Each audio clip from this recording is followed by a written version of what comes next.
Boa noite. Boa noite. Após reeleição de Dilma, dólar sobe, bolsa cai e ações da Petrobras despencam. Manteiga afirma que vitória nas urnas é a aprovação da atual política econômica.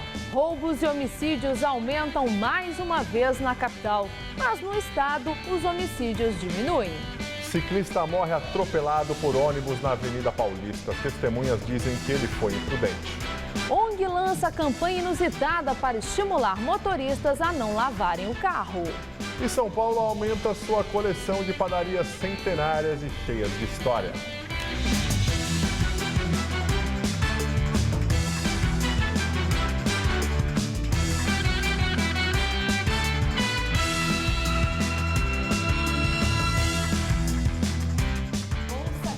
E dólar sobe no dia seguinte à reeleição de Dilma Rousseff. Durante toda essa segunda-feira, o Ibovespa, o principal índice da Bolsa de Valores de São Paulo, operou no vermelho, chegando a registrar uma queda de 6%. No final do dia, a Bolsa recuperou parte das perdas e encerrou em baixa de 3,24%. A queda do Ibovespa foi impulsionada pela forte baixa das ações da Petrobras, que despencaram mais de 12%. Os papéis da estatal encerraram o dia com a maior queda diária já verificada desde novembro de 2008. O dólar, por sua vez, depois de disparar mais de 4% após a abertura dos negócios, encerrou o dia com valorização de 2,68%, cotado a R$ 2,52. Trata-se da maior alta percentual diária da moeda americana em 3 anos e o maior valor de venda dos últimos 9 anos. O ministro da Fazenda, Guido Mantega, disse hoje que a reeleição de Dilma Rousseff mostra que a população aprova a política econômica do governo. Estou feliz com o resultado das eleições. Isto mostra que a população está aprovando a política econômica que nós estamos praticando. O ministro ressaltou que as bolsas estão caindo no mundo inteiro e não apenas no Brasil. A eleição provoca alguma volatilidade nos mercados e essa volatilidade se deve também a fatores externos, né? Porque nós estamos vendo que hoje todas as bolsas estão caindo, por exemplo. Vocês não vão me dizer que é por causa do processo eleitoral aqui no Brasil. Nós ainda não temos essa força toda. Manteiga, que não irá permanecer no segundo mandato da presidente Dilma, analisou também que, com o fim das eleições, o cenário tende a estabilizar. A própria discussão econômica fica mais exacerbada durante a eleição, né, com até avaliações apaixonadas, distorções sobre os rumos da economia, né? Os pessimistas ficam mais pessimistas, os otimistas mais otimistas. Mas agora, terminada a eleição, então, esse cenário tende a se acalmar. O presidente Barack Obama afirmou em nota que o Brasil é um parceiro importante dos Estados Unidos e que seu governo está comprometido em trabalhar com a presidente reeleita para fortalecer os laços entre os dois países. A nota diz ainda que Obama deve ligar para Dilma nos próximos dias. Os jornais internacionais destacaram a vitória apertada e a promessa da presidente reeleita de realizar mudanças. Hoje, os sites dos principais jornais se voltam para o mercado financeiro brasileiro. A edição online em português do Espanhol é o País noticiou a vitória de Dilma em uma das disputas mais acirradas da história. Hoje o El País destaca que o mercado financeiro castigou a reeleição de Dilma Rousseff. O jornal La Nación falou no resultado apertado e usou a expressão um gigante partido em dois. Hoje o título era: depois da vitória de Dilma Rousseff, cai a Bovespa, o real se desvaloriza e as ações da Petrobras caem mais de 10%. O britânico Financial Times anunciou que um Brasil dividido aguarda Rousseff depois da vitória. Hoje, o Financial Times mostra a queda forte do real com o resultado da eleição. Ainda na Europa, o francês Le Monde relata que a presidente fez um chamado ao diálogo e destaca a promessa de reforma política e combate à corrupção. Na América, o The New York Times disse que a disputa tumultuada foi marcada por acusações de corrupção, insultos pessoais e debates acalorados, revelando a crescente polarização no Brasil.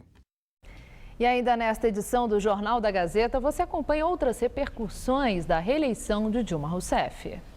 Em funcionamento há 5 meses, um programa de proteção às vítimas de violência doméstica já atende 50 mulheres na região central da capital paulista. A iniciativa do Ministério Público Estadual e da Guarda Civil Metropolitana oferece acompanhamento diário às mulheres protegidas pela Justiça contra companheiros violentos. Se você for embora e arrumar outra, eu te mato. Se você não for minha, você não vai ser de ninguém. Eu bebo seu sangue.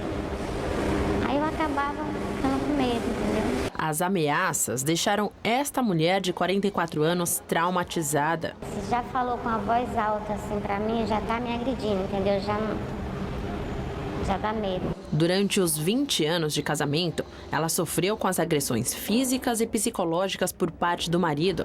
Os 2 filhos presenciavam tudo. Um dia ele tava me enforcando e eu não conseguia sair, aí meu filho foi lá e deu 3 chutes na barriga dele. Ele falou assim, ó, a partir do dia que o senhor ralar um dedo na minha mãe, eu lhe mato. Eu vou esquecer que você é meu pai. O filho mais velho foi quem ajudou a diarista a reunir os documentos para dar entrada na separação.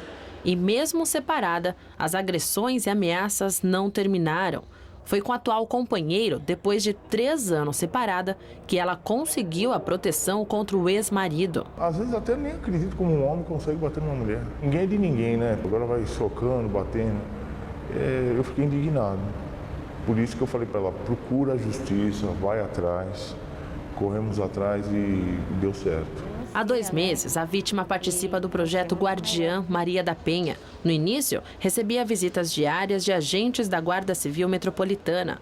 Hoje, é por telefone que ela tem um acompanhamento. Foi mais do que eu esperava, que eu nem imaginava que fosse ter tanta proteção assim. Em São Paulo, 7 entre 10 mulheres assassinadas são mortas por companheiros ou ex-companheiros. De acordo com o grupo de enfrentamento à violência doméstica, há 3 fases no ciclo da violência. Na primeira, quando acontecem as discussões e os xingamentos, evoluindo para a segunda fase, onde a agressão física é consumada. Por fim, vem o arrependimento por parte do agressor, o pedido de desculpa e o clima de lua de mel. É muito perigoso isso, porque a mulher aceita aquela violência, mas o padrão de comportamento do agressor vai continuar o mesmo. Então ele vai voltar para a fase 1, que é a fase em que as tensões aumentam, em que começam a ocorrer as agressões verbais, e para a fase 2, e fica nessa espiral, esse ciclo fica nessa espiral, e a cada vez o episódio de agressão é mais grave do que o episódio anterior. Em quase 5 meses, o projeto Guardiã Maria da Penha atende uma média de 50 mulheres na região central da cidade. Hoje, são 22 agentes da GCM que formam a equipe. O projeto deu tão certo que nós não só vamos ampliar o número de viaturas agora nesse ano, como também pretendemos, a partir do ano que vem, paulatinamente aumentar o número de viaturas. O objetivo é proteger a mulher. Infelizmente, a gente costuma dizer que o fenômeno da violência doméstica é democrático. Ele atinge mulheres de todos os níveis sociais, de todos os níveis educacionais, de todas as idades. A mesma coisa se diz para o agressor. O agressor normalmente é um homem socialmente muito aceito, ele é primário, com bons antecedentes, ele tem uma relação muito boa no trabalho e em casa ele é um agressor. E depois de 20 anos calada, esta mulher só tem uma mensagem às vítimas de violência doméstica. Tenham coragem e vão em frente, denuncia, né? Que vai ser muito melhor do que viver sofrendo. E não tenha medo não, porque a vida sozinha também a gente consegue. Rua Augusta, na região central da cidade, recebe nova faixa exclusiva de ônibus.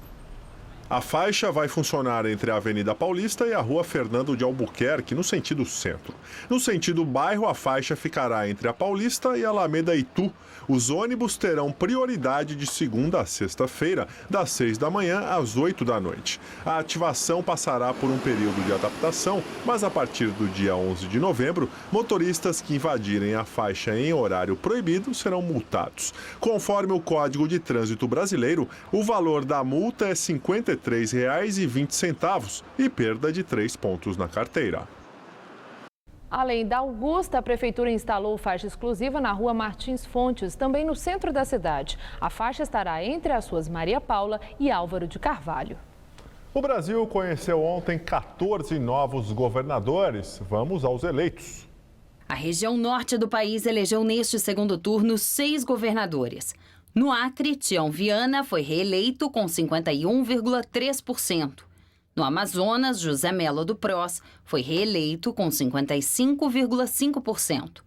No Amapá, Valdez, do PDT, teve 60,6% dos votos. O estado de Rondônia será governado novamente pelos próximos 4 anos por Confúcio Moura, do PMDB. Ele teve 53,4%. O estado de Roraima vai ser governado por uma mulher. Sueli Campos, do PP, foi eleita com 54,9%. No Pará, Simão Jatene, do PSDB, foi reeleito com 51,9%. O Nordeste conheceu 3 novos governadores ontem. No Ceará, venceu Camilo, do PT, com 53,4%. Na Paraíba, foi reeleito Ricardo Coutinho, do PSB. Ele teve 52,6%. No Rio Grande do Norte, Robinson Faria, do PSD, teve 54,4% dos votos. No Distrito Federal, Hollenberg foi eleito com 55,6%. Em Goiás, Marconi Perillo foi reeleito com 57,4%. No Mato Grosso do Sul, venceu Reinaldo Azambuja com 55,3%. O único estado do Sudeste que teve segundo turno foi o Rio de Janeiro, que reelegeu Pezão com 55,8%. No Sul, o Rio Grande do Sul elegeu José Ivo Sartori, do PMDB, com 61,2%. Com o fechamento deste segundo turno, o PMDB foi o partido que conquistou mais estados nesta eleição. Agora, a presidente Dilma Rousseff vai contar com 17 governadores aliados. O PMDB ganhou em 7 estados: Rio Grande do Sul, Rio de Janeiro, Espírito Santo, Sergipe, Alagoas, Rondônia e Tocantins. Em seguida vem o PSDB, que faz oposição ao governo com 5 estados: Paraná, São Paulo, Mato Grosso do Sul, Goiás e Pará. O PT também elegeu 5 governadores e ficou com os seguintes estados: Minas Gerais, Bahia, Piauí, Ceará e Acre. O PSB tem governantes em 2 estados, Pernambuco e Paraíba, mais o Distrito Federal. O PDT elegeu 2 governadores, Mato Grosso e Amapá. PSD também está em 2 estados, Santa Catarina e Rio Grande do Norte. PCdoB elegeu 1 governador no Maranhão. O PP conquistou o estado de Roraima e o PROS ficou com o Amazonas. Em São Paulo, o PT fez um balanço da campanha eleitoral. O presidente da legenda negou a divisão do país. Quase sem voz depois das comemorações de ontem, Rui Falcão falou por quase 1 hora aos jornalistas em São Paulo e classificou a vitória do PT como um drama com final feliz. Mas o presidente da sigla negou que o país tenha saído dividido da disputa.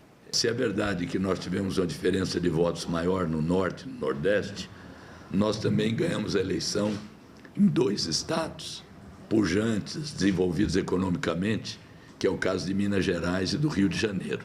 Minas Gerais, inclusive, que é o estado da nossa presidenta, mas é o estado que o nosso oponente governou por 8 anos e fez o sucessor. Então, não acredito nessa divisão, até porque o Brasil é um só e todos os 2 candidatos foram votados no Brasil inteiro. Para o presidente do PT, a articulação política no segundo mandato de Dilma vai ser ainda mais complicada, agora com 28 legendas para negociar as principais reformas propostas durante a campanha eleitoral. Rui Falcão disse que sem a pressão popular, com movimentos sociais e manifestações nos moldes como ocorreram no ano passado, dificilmente as mudanças mais expressivas sairão do papel. Só vamos obter a reforma política, inclusive através de plebiscito, com essas mobilizações, só pelo Congresso Nacional, seja na configuração atual, seja na futura, é praticamente impossível. Sobre as acusações noticiadas pela revista Veja na sexta-feira de que o ex-presidente Lula e a presidente Dilma Rousseff sabiam do suposto esquema de corrupção na Petrobras, Rui Falcão afirmou que as 7 ações judiciais contra a publicação estão mantidas. Eu acho que é preciso, primeiro, que o delator, que uma vez já fez delação criminosa e rompeu com o acordo judicial, que ele prove o que falou antes de envolver o presidente Lula numa afirmação caluniosa que o próprio advogado, em seguida, disse que não tinha conhecimento e depois disse que não sabia se sim ou se não. Essas pessoas, para mim, não merecem crédito. Assim como aquela publicação que inicialmente veiculou isso e que pratica jornalismo de esgoto, para mim não merece nenhum crédito. O Jornal da Gazeta não conseguiu contato com a direção da revista Veja. Na sexta-feira, em resposta a declarações da presidente Dilma Rousseff, a revista Veja afirmou que o PT centra suas críticas no Mensageiro, quando, na verdade, o cerne do problema foi produzido pelos fatos degradantes ocorridos na Petrobras nesse governo e no de seu antecessor. A presidente Dilma Rousseff passou o dia descansando em Brasília e recebeu apenas a visita do assessor especial para assuntos internacionais, Marco Aurélio Garcia. Dilma se reelegeu com pouco mais de 54 milhões e meio de votos, 51,64% dos votos válidos. Em seu pronunciamento, ontem à noite, pediu a união do país. Não acredito que essas eleições tenham dividido o país ao meio.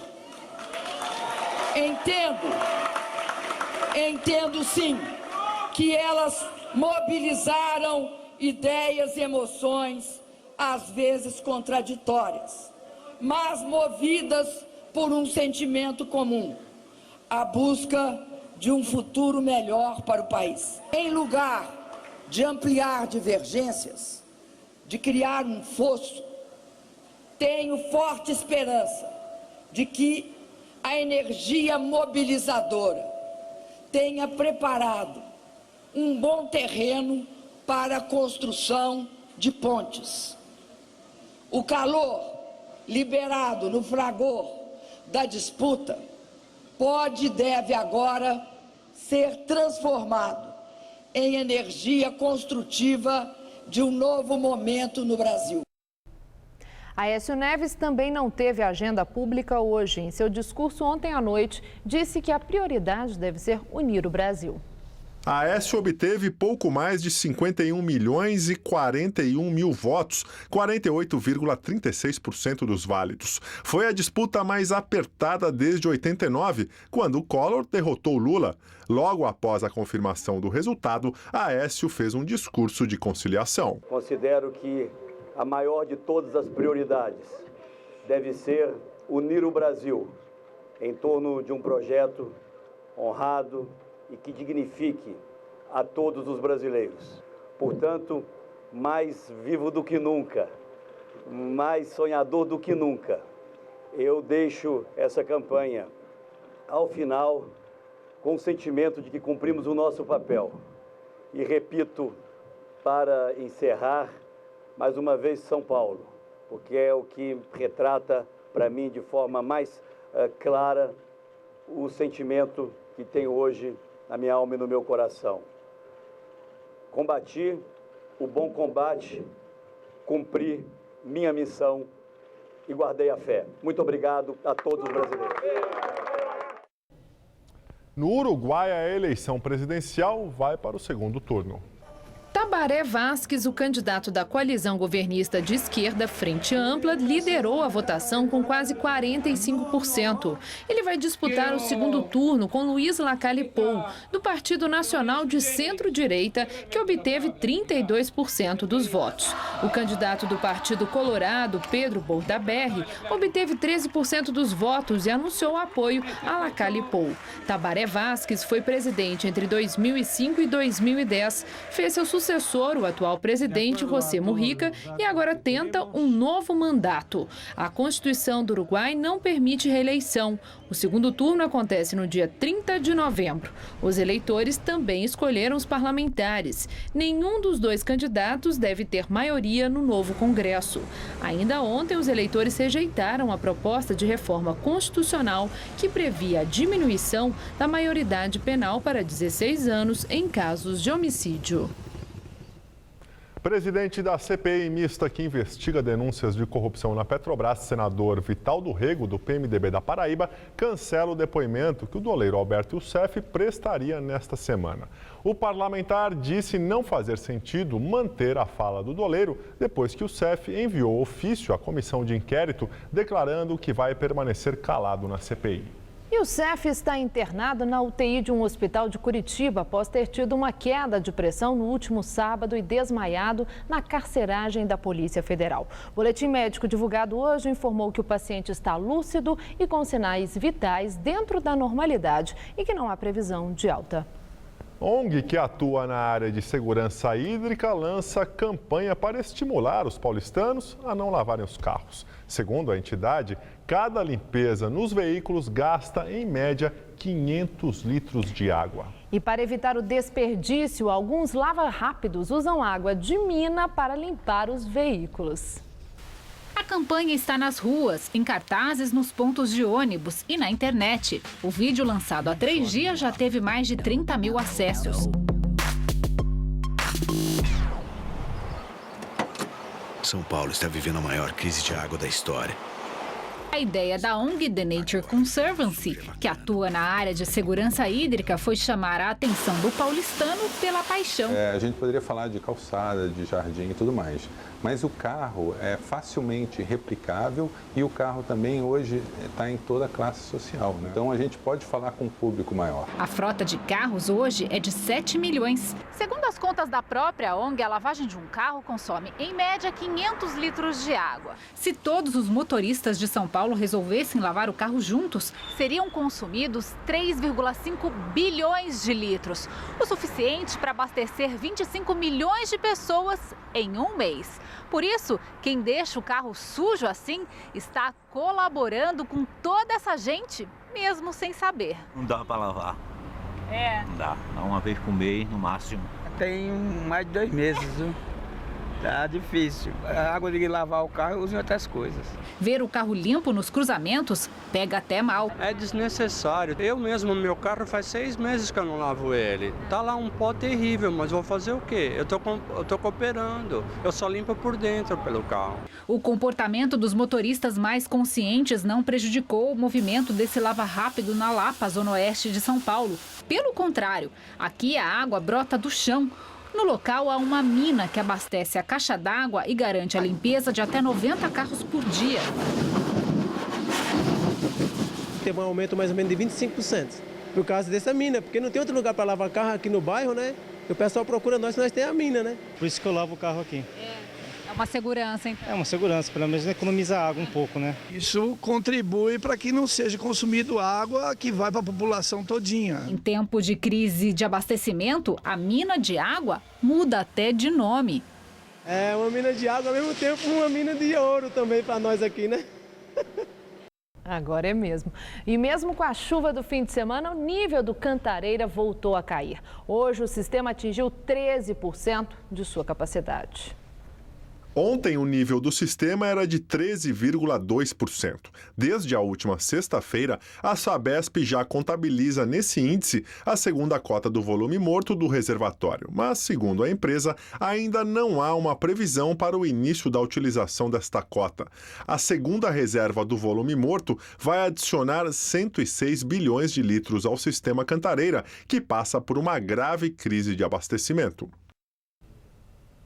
E a chuva forte e volumosa, tão necessária para a Grande São Paulo neste fim de semana, não aconteceu. Ela foi registrada em alguns pontos da capital e do ABC, mas foi fraca ou de curta duração.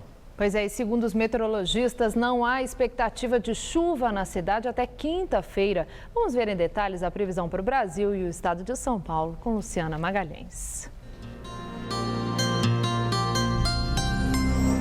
Duas massas de ar seco atuam sobre o Brasil, uma sobre o sul e o sudeste e outra sobre o nordeste.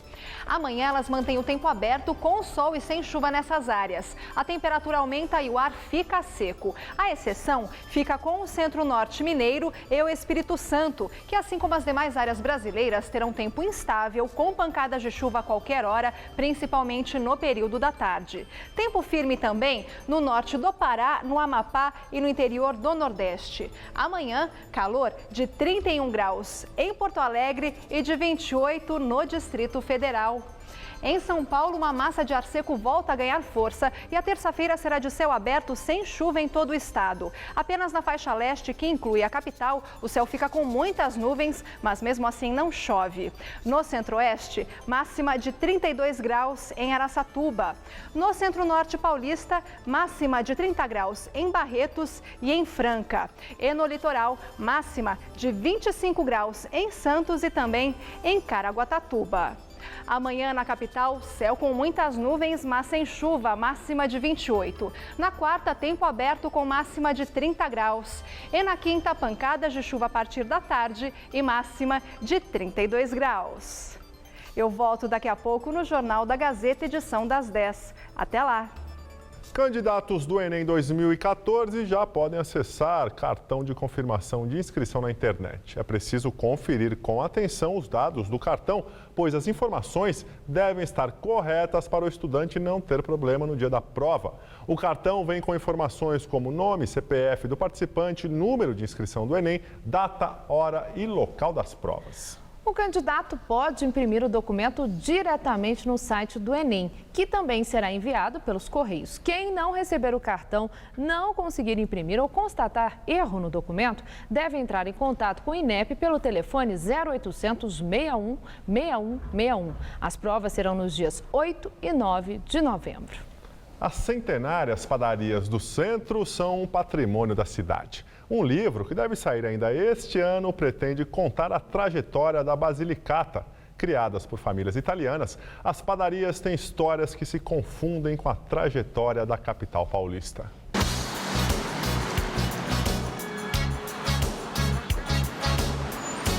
Uma coisa que paulista não gosta é de ficar parado no trânsito. Mas a paradinha para o café da manhã é sagrada. Por isso, São Paulo é um reduto de padarias antigas, principalmente no centro da capital. A família Franciulli, na Rua do Glicério, tem 124 anos de tradição. Por aqui, o pão italiano é o carro-chefe. O segredo, não adicionar ingredientes químicos. O pão italiano é farinha, água e sal. Não tem mais nada.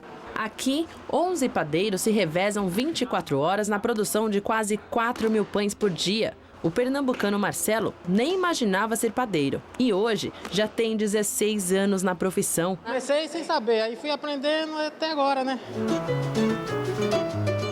Nos fundos da Catedral da Sé, ninguém imagina que exista um cantinho cheio de história. No térreo, a Santa Teresa parece uma padaria normal. Aqui, os pedidos favoritos são a coxa creme e a canja de frango. Mas no primeiro andar acontece uma viagem ao passado. Essa é uma das mais antigas do Brasil, com 142 anos. Fica bem no centro da cidade. E as histórias dessa padaria se confundem com a própria história de São Paulo. Na parede, a prova de que quem frequentou a padaria no início do século XX pôde presenciar a construção da Catedral da Sé. No corredor, objetos antigos doados inclusive por clientes. Natália, de 26 anos, é nutricionista e herdeira do negócio da família. É difícil, porque você tem que manter aquela tradição rigorosa. Então, você tem que ter qualidade, você tem que ter noção de todas essas coisas. De geração em geração, a padaria 14 de Julho, na Bela Vista, já soma 118 anos de história. O forno foi construído pelo fundador, o avô de Alexandre. Linguiça, doces e muitas opções de antepastos fazem sucesso entre os clientes. Vai ser muito bom. Agora, Alexandre já está de olho na próxima geração da família. Meus filhos já estão trabalhando aqui comigo nos finais de semana, né? Eles ajudam, tem 15 e outro 13. Eles fazem massa, eles inventam pães. Aqui no Bexiga, região central de São Paulo, está a mais nova jovem senhora entre as padarias de São Paulo. Completou 100 anos em abril e ainda neste ano vai ter um livro contando as principais histórias. A padaria Basilicata é famosa pelo pão de linguiça. E por falar em fama, até Ayrton Senna passou por aqui. Durante 2 anos, a família reuniu fotos antigas e casos curiosos para dividir com os clientes. Antigamente, o pão era entregue com carroça. Quem entregava pão nas casas, entregava pão e leite, tinha a chave da cozinha, porque chegavam de madrugada. Saía, pegava o pão na carroça, entregava, abria a porta da casa, estava todo mundo dormindo, deixava o pão e o leite, fechava a porta. Quando ele ia na calçada pegar a carroça, o burro já tinha levado para a porta seguinte. É um exemplo que a gente tenta transmitir para os filhos e tudo isso junto nos impulsiona para sempre trabalhar o melhor, o cliente em primeiro lugar, pão de qualidade.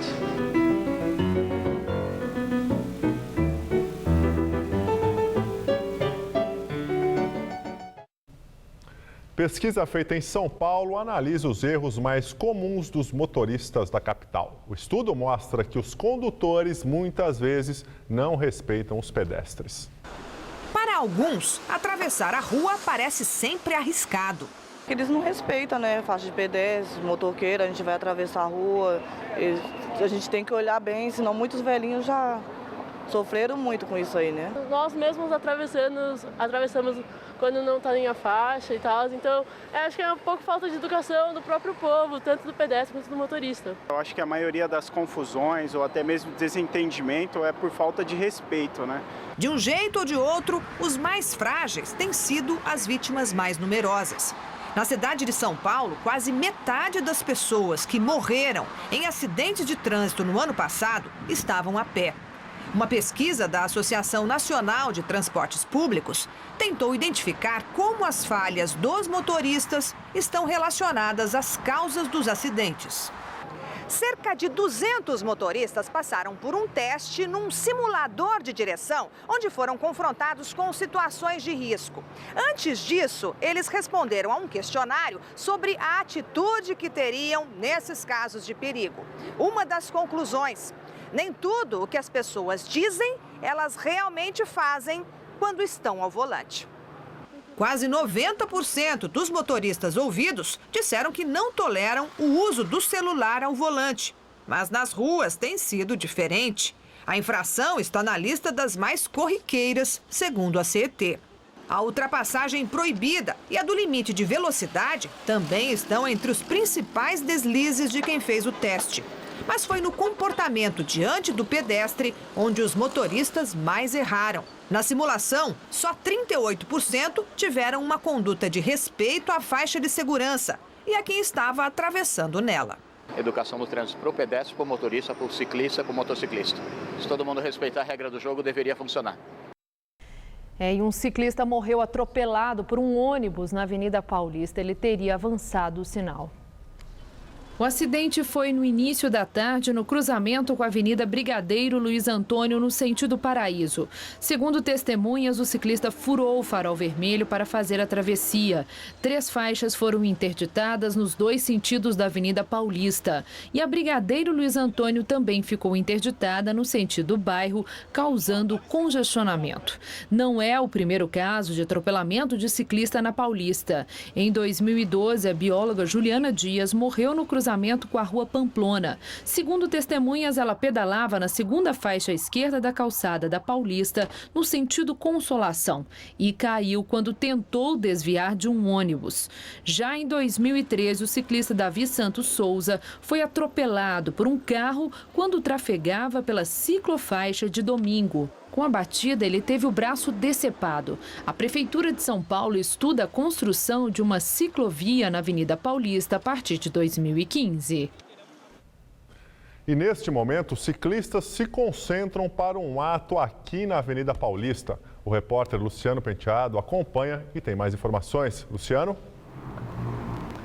Gabriel, este ato foi organizado pelas redes sociais e foi marcado para começar daqui a pouquinho, às 8 horas da noite. Por enquanto, ainda há poucos ciclistas por aqui, mas segundo os organizadores, muitos deles ainda estão chegando aqui para o local. A ideia é que eles percorram um trecho aqui da Paulista até a esquina com a Brigadeiro Luiz Antônio, local do acidente de hoje cedo, e lá eles devem colocar uma bicicleta estilizada, pintada na cor branca, chamada Ghost Bike por eles, para fazer uma homenagem homenagem à vítima e também, segundo eles, é uma forma de protestar contra a violência no trânsito. Agora, sobre o acidente de hoje, segundo testemunhas que presenciaram este acidente aqui na esquina da Paulista com a Brigadeiro, o ciclista Marlon de Castro teria tentado fazer uma ultrapassagem irregular, uma ultrapassagem proibida e, segundo essas testemunhas, ele estaria trafegando de maneira imprudente. Voltamos ao estúdio. Obrigado, Luciano. Violência, números de roubos e latrocínios crescem na capital paulista. Já os casos de homicídio caíram no estado. Os dados foram divulgados pela Secretaria da Segurança Pública. Segundo o levantamento do governo do estado, só a cidade de São Paulo registrou 12.800 casos de roubos no mês passado, contra 10.669 em setembro de 2013, alta de 19%. No estado, esse crime também cresceu e, com isso, acumula alta pelo 16º mês consecutivo. Em todo o estado, foram registrados 25.083 roubos no mês passado, contra 21.493 em setembro de 2013. De acordo com o levantamento, os casos de homicídio cresceram na cidade de São Paulo. Foram 92 em setembro do ano passado, contra 98 no mesmo período deste ano. Já no estado, esse crime caiu. Foram 334 assassinatos em setembro deste ano, contra 379 no mesmo mês de 2013. Os latrocínios, que são os roubos seguidos de morte, cresceram tanto na capital paulista quanto no estado. E agora as notícias do esporte com Estela Gontijo e Celso Cardoso. O São Paulo e Goiás se enfrentam daqui a pouquinho no encerramento da 31ª rodada do Campeonato Brasileiro. E o time paulista tem a chance de diminuir para 5 pontos a diferença entre o líder Cruzeiro. Celso Cardoso, será que consegue? Pois é, Celo, São Paulo que entra em campo daqui a pouco, 8h30 da noite, contra o Goiás no Morumbi. Tem 53 pontos e pode chegar a 56 caso vença a partida. O líder Cruzeiro tem 61. São Paulo, que é o único time paulista no G4. O Corinthians caiu para a 5ª posição após um empate com o Palmeiras no final de semana. Veja os gols. No Pacaembu, o Palmeiras abriu o placar aos 25 do primeiro tempo. O Wesley bateu cruzado e Henrique, livre, tocou para o gol. Aos 45 da segunda etapa, o Corinthians conseguiu o empate. Danilo pegou o rebote e chutou a bola que ia para fora, mas desviou no defensor palmeirense e entrou. Final, Palmeiras 1, Corinthians também 1. Na Arena Condá, o Santos saiu na frente já no início do primeiro tempo com essa cabeçada de Bruno Vini, 1-0 para o Peixe. Mas nos acréscimos, Fabiano Alves cruzou e Leandro deixou tudo igual. Chapecoense 1, Santos 1. Nos outros jogos da rodada, destaque para o empate do Cruzeiro. O líder saiu na frente, mas cedeu um empate ao Figueirense no final do jogo. Veja os gols dos outros jogos da rodada. No Maracanã, o Fluminense abriu o placar só aos 2 minutos do segundo tempo com Wagner de cabeça. O Atlético Paranaense chegou ao empate com Kleberson no último minuto da partida, 1-1. Mas o Fluminense tem Fred. E nos acréscimos ele marcou e deu a vitória aos cariocas. Final 2-1. O Sport visitou o Atlético Mineiro e surpreendeu o time da casa com este gol de Rodrigo Mancha, 1-0. Ainda no primeiro tempo, Thiago, em cobrança de falta, deixou tudo igual. A virada veio logo no início da etapa final. Dátulo fez para o Galo. Aos 23, foi a vez de Carlos balançar a rede do Sport. 3-1 Atlético. Danilo ainda descontou para a equipe pernambucana, mas ficou nisso 3-2. Vitória e Criciúma fizeram o jogo do Z4 no Barradão. Cáceres abriu o placar para os baianos, 1-0. No minuto seguinte, Rodrigo Souza deixou dele e empatou a partida. Aí entrou em ação o atacante Edno. Primeiro ele marcou um golaço de bicicleta e fez o segundo no Vitória. Depois, cobrando o pênalti, ele definiu o jogo em Salvador, 3-1. O Criciúma é o lanterna do Brasileirão. No Couto, Pereira, Curitiba e Grêmio ficaram no empate por 1-1. Leandro Almeida fez para o Coxa e Riveiros anotou o do Grêmio. O Curitiba continua na zona do rebaixamento. No Orlando Scarpelli, o líder Cruzeiro abriu o placar aos 35 minutos do primeiro tempo. Marquinhos aproveitou a desatenção do goleiro Thiago Volpe e colocou a Raposa na frente, 1-0. Aos 46 da etapa final, o Figueirense chegou ao empate com esse chute de fora da área de Pablo. Figueirense 1, Cruzeiro também 1. O Internacional fez muito bem a lição de casa e venceu o Bahia. Alan Patrick fez o primeiro do time gaúcho aos 9 minutos de jogo. E Nilmar, aos 37, definiu o placar no Beira-Rio. O Inter é o terceiro colocado na tabela. E no Clássico Carioca, o Botafogo esqueceu a crise e venceu o Flamengo. Rogério fez 1-0. Já no segundo tempo, o Alisson ampliou a vantagem com um golaço. 2-0 Fogão. Logo depois, Eduardo da Silva tentou uma reação, mas ficou nisso. 2-1 Botafogo. A equipe ainda continua no Z4 da competição. Celso, vamos falar do líder Cruzeiro, que no primeiro turno teve um excelente resultado no Campeonato Brasileiro. Agora, no segundo turno, não está conseguindo. E você acha que isso pode abrir chance aí para o São Paulo, para os outros pretendentes ao título? Porque o Cruzeiro ele mostrou uma regularidade muito grande nesse campeonato. Mas quando ele se mostra irregular, como é o momento atual, os outros também são irregulares. Quer dizer, então o São Paulo tem uma chance agora, apesar de toda essa regularidade do Cruzeiro, de diminuir para 5 pontos. Convenhamos, ainda é uma diferença considerável, muito difícil de você tirar até o final do Campeonato Brasileiro. Eu diria que o Cruzeiro, para mim, segue como principal favorito ao título, e a briga para a Libertadores tem pelo menos 8 times brigando por 3 vagas. Tá certo, então, Celso, muito obrigada. Boa noite, até amanhã. E é com você, Gabriel. E voltamos a falar das eleições. Depois da divulgação do resultado da reeleição da presidente Dilma Rousseff, a Avenida Paulista se tornou o centro da comemoração petista. Segundo a Polícia Militar, mais de 2.000 pessoas se reuniram na região. Teve espumante francês para comemorar? Não faltou também espetinho de carne. O pessoal está com fome, com sede, todo mundo alegre, festejando. Isso é bom para todos nós. É o momento da democracia e aquilo que o povo realmente quer. Quem veio queria expressar o sentimento da noite. Pouco depois das 9 horas da noite, quando o resultado já tinha sido confirmado de que Dilma Rousseff tinha vencido as eleições, uma pequena multidão se juntou aqui em frente ao MASP. E com o passar das horas, mais gente foi chegando para a festa do PT, que tomou completamente a Avenida Paulista, principalmente no sentido da consolação. A noite toda, com muita gente segurando bandeiras e comemorando. Acabei de entrar no trânsito aqui, mas não está atrapalhando muito não, é só festa hoje. Apesar dos desvios no trânsito, a Avenida Paulista, no sentido do Paraíso, ficou livre a maior parte do tempo e houve momentos, inclusive, de comemoração com os motoristas. Na festa em São Paulo, crianças vieram acompanhadas dos pais. E no fim, o que muitos buscavam mesmo era uma foto, a tal do selfie, para fazer parte da história.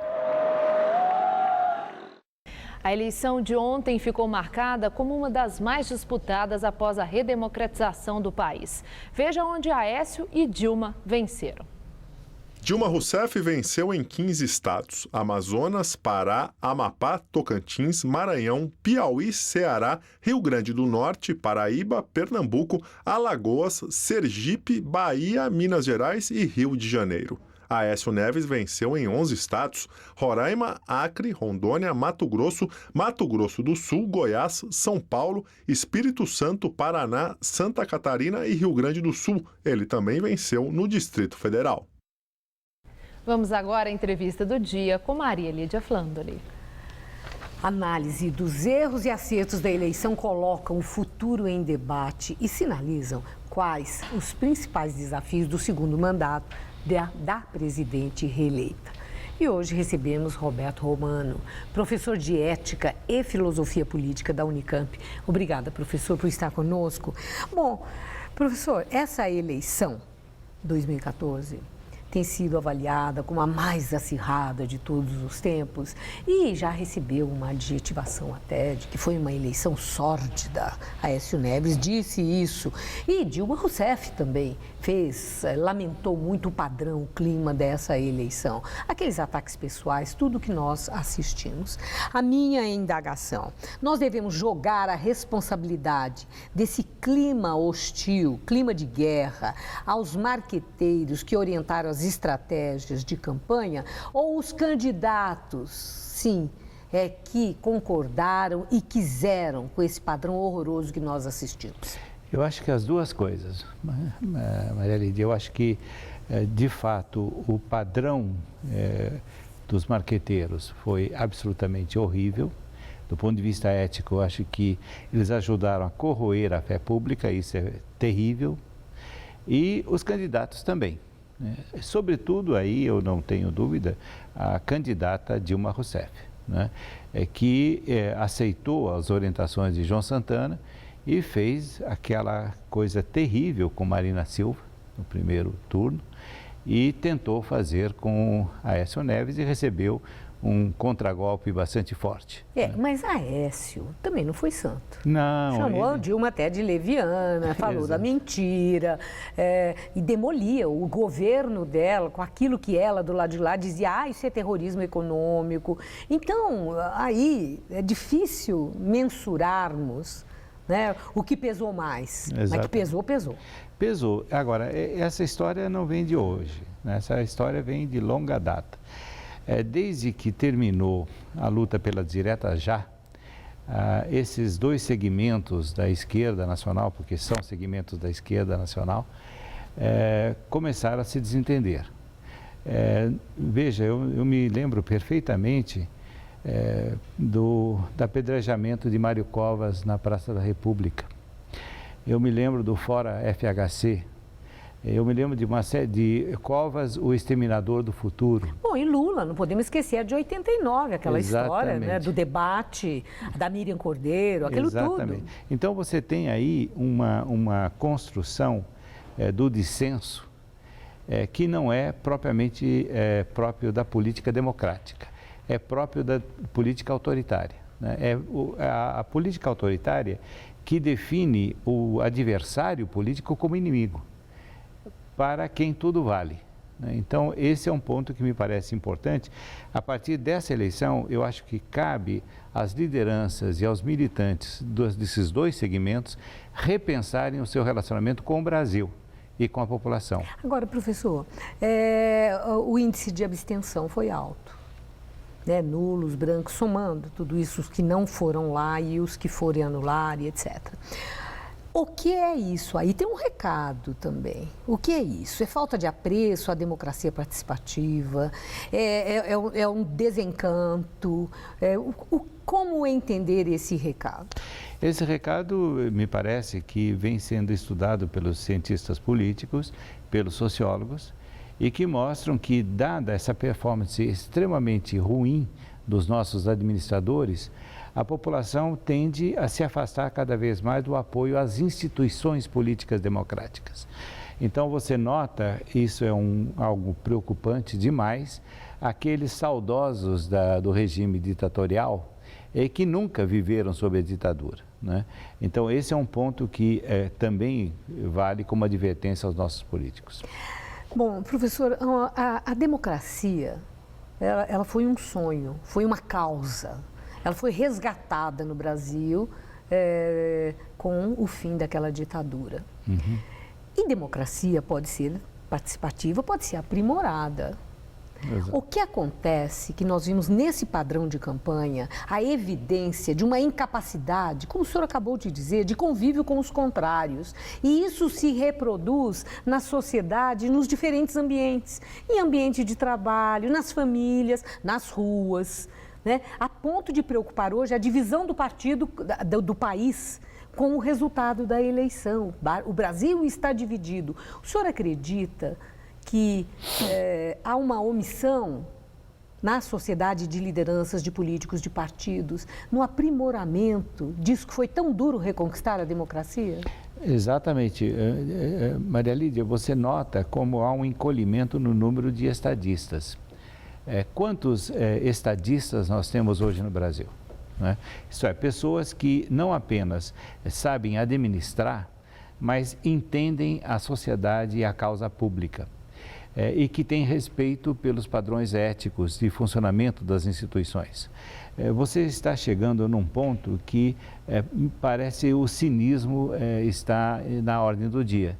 as pessoas não só fazem o mal feito, como diz a presidente, como acham que isso deve ser elogiado, que isso é o correto. Está bem feito o mal feito. Está bem feito o mal feito. Então, aí, na filosofia, nós temos um nome para isso, chama-se niilismo, isto é, perda total de valores, né? Quando você chega nesse nível, tudo é possível. E quando tudo é possível, é perfeitamente esperável um golpe de força de um grupo hegemônico. E aí é muito ruim.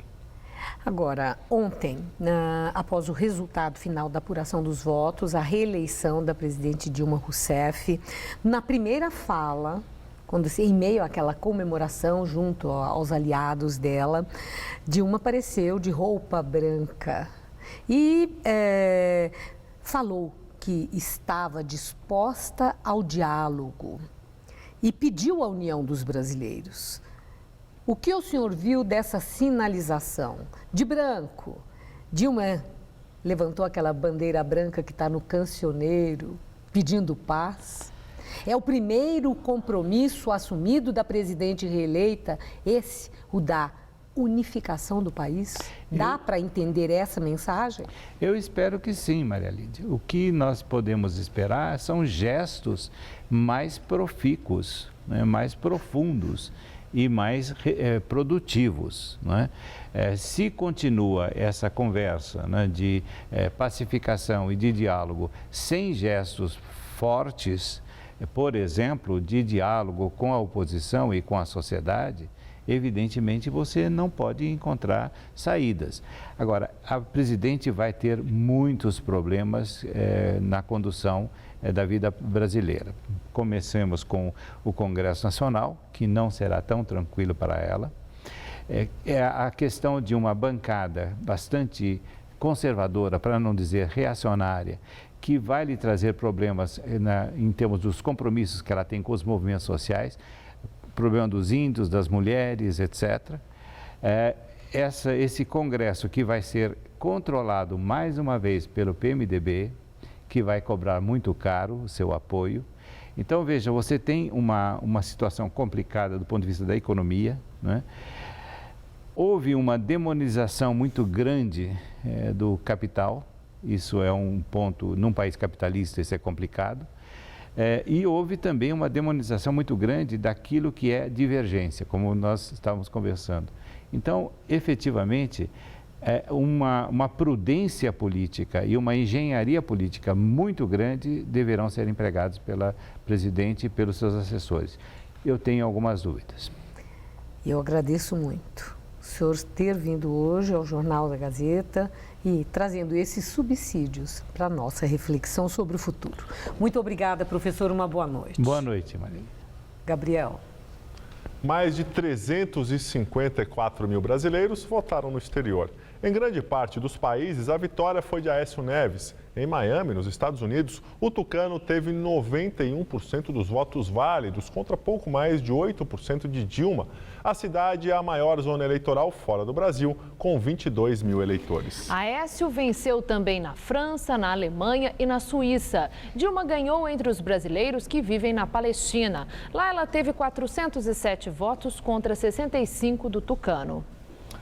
Empresários e trabalhadores do setor têxtil protestam na zona norte de São Paulo. Eles criaram um cemitério com 150 cruzes, representando a perda de empregos. As cruzes de madeira foram colocadas bem em frente a um dos pavilhões do Expo Center Norte, onde acontece uma feira internacional de produtos têxteis promovida por um grupo chinês. Elas representam a perda de 14 mil empregos no Brasil nos últimos 12 meses no setor. Os dados são do Ministério do Trabalho. Segundo os organizadores, o ato não é contra a feira, mas sim uma forma de chamar a atenção do governo para a situação da indústria têxtil no país. A principal reclamação é sobre o excesso de carga tributária no setor. Nós, há 10 anos atrás, nós éramos 2.900.000 empregos na formalidade. Eu não estou falando aqui de informalidade. Hoje, ainda somos sobreviventes 1.600.000 empregos. Rogério tem uma indústria de tecelagem em Americana, no interior de São Paulo, e sente no dia a dia os reflexos desse problema. O empresário conta que precisou reduzir a produção e chegou a fechar uma das unidades da empresa. E a gente só não diminuiu mais por conta de dezenas de outras empresas que fecharam, que a gente acabou absorvendo o serviço delas. Enquanto o número de vagas cai ano após ano no Brasil, o volume de vestuário importado só da China cresceu de 81 milhões de peças em 2003 para 845 milhões no ano passado. Há um ano, a ABIT, Associação Brasileira da Indústria Têxtil, vem apresentando ao governo federal algumas propostas. Uma delas é o regime tributário competitivo para a confecção. É você substituir a tributação média numa confecção que é de 18%, você reduz para 5% e sem limite de faturamento. O estudo feito pela associação mostra que com a mudança na tributação, seria possível criar até 2025 cerca de 600 mil vagas de emprego no país e a produção poderia crescer 117%. Ela crescendo, ela fica mais competitiva, ela gera um volume maior de produção, emprega mais, empregando mais e crescendo, ela pode pagar melhores salários e com isso ela pode fornecer a 2 clientes que hoje ela não fornece. Ao varejo, que às vezes não quer comprar da microempresa porque não se acredita de alguns impostos, e ela pode entrar na exportação, que torna ela ainda mais competitiva, tanto lá fora quanto aqui dentro. Um dia após a reeleição da presidente Dilma Rousseff, o governo brasileiro assina contrato com a empresa sueca Saab para a compra de 36 caças Gripen NG. O valor do contrato, 5 bilhões 400 milhões de dólares, cerca de 13 bilhões e meio de reais, ficou quase 1 bilhão de dólares acima do previsto quando a intenção do negócio foi anunciada em dezembro de 2013. Tanto a Saab quanto o governo brasileiro ainda irão falar sobre o contrato e o motivo do preço maior. Os primeiros jatos começarão a ser entregues em 2019 e o pacote vai estar completo apenas no ano de 2024. Foi anunciado hoje também que 15 dos 36 caças Gripen serão montados aqui no Brasil. Um contrato de cooperação inclui ainda transferência de tecnologia à indústria nacional nos próximos 10 anos. E o Jornal da Gazeta fica por aqui. Essas foram nossas principais notícias. Após a eleição de Dilma, dólar sobe, bolsa cai e ações da Petrobras despencam.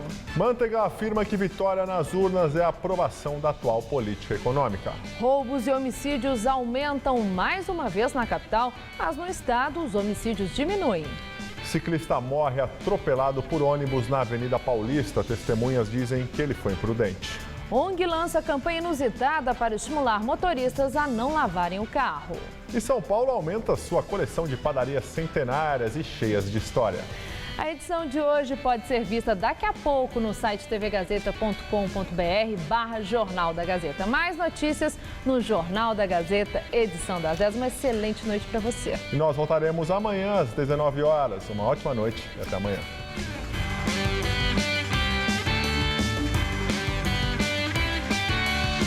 A banda Trinca Acústica traz seu pop rock ao todo seu. Mais cedo, 10h30 da noite.